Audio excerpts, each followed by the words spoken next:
చేవెళ్ల ఎంపీగా రంజిత్ రెడ్డిని గెలిపించాలన్నారు assembly speaker గడ్డం ప్రసాద్ కుమార్. రంజిత్ రెడ్డి విజయం సాధిస్తే రాహుల్ గాంధీ ప్రధాని అయ్యే అవకాశం ఉందని చెప్పారు.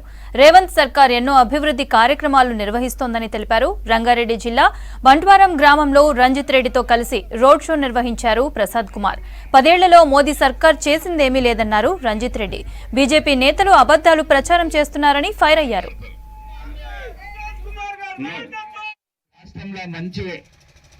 పోస్ట్ వస్తావని చెప్పేసి ఎంతోసార్లు నా బిడ్డ నాకు చెప్పింది. నా బిడ్డ చెప్పినట్లనే మీరు మీ మనస్ఫూర్తిగా మొన్న ఎలక్షన్ ఏదైతే చేసిండ్రో అది చాలా సంతోషం. 2 సార్లు ఓడిపోయినా కూడా ఒక చరిత్ర ఉన్నది వికారాబాద్లో. ఒక్కసారి ఓడిపోతే మళ్ళీ ఒకసారి గెలవరంట ఎమ్మెల్యే. ఆ చరిత్రను తిరగరాసిన చరిత్ర ఇప్పుడు మన కాంగ్రెస్ పార్టీకి వచ్చింది. మరి ఇప్పుడు జరిగేది సమరం చాలా పెద్ద సమరం. ఇది ఇంతకుముందు వెంకటేష్ చాలా మంచిగా మాట్లాడాడు. మరి రంజిత్ అన్న కూడా క్లుప్తంగా ప్రతి విషయాన్ని చెప్పిండు. ధర్మానికి అధర్మానికి జరుగుతున్న ఎలక్షన్స్ ఇవి. ధర్మానికి అధర్మానికి జరుగుతున్న ఎలక్షన్స్ ఇవి.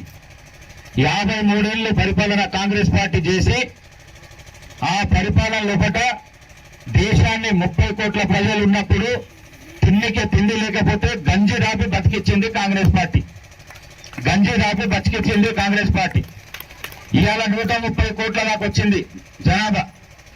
ప్రజల అభివృద్ధి కోసం, పిల్లల ఉద్యోగాల కోసం, లేకపోతే మహిళల అభివృద్ధి కోసం 10 ఏళ్ల నుంచి నరేంద్ర మోడీ ఏమైనా చేస్తే చెప్పండి.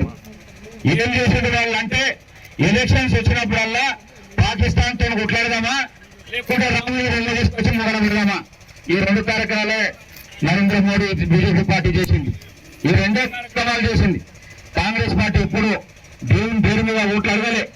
మన కాంగ్రెస్ పార్టీ ఒక లౌకిక వాదంతో, కాంగ్రెస్ పార్టీ పుట్టినప్పటి నుండి సెక్యులర్ వాదంతో ముందుకు పోతుంటే అవతల బీజేపీ పార్టీ మతతత్వం మీద పోతుంది. మన రాజ్యాంగం ఏమడుగుతుంది, రాజ్యాంగం ఏం చెప్తుంది? మనకు 70 సంవత్సరాల స్వాతంత్రం తర్వాత కూడా రాజ్యాంగాన్ని తిరగ రాస్తా అని చెప్పే బీజేపీ వాళ్ళకు బుద్ధి చెప్పాలంటే మనం అందరం చేయి కలపాలి, చేయిని బలపరచాలి. రాబోయే ఎలక్షన్ లో మనం ఎన్ని ఎంపీ సీట్లు గెలిపిస్తే మన రేవంత్ రెడ్డి అన్నకు చేయిని బలపరిచినట్టు అవుతుంది.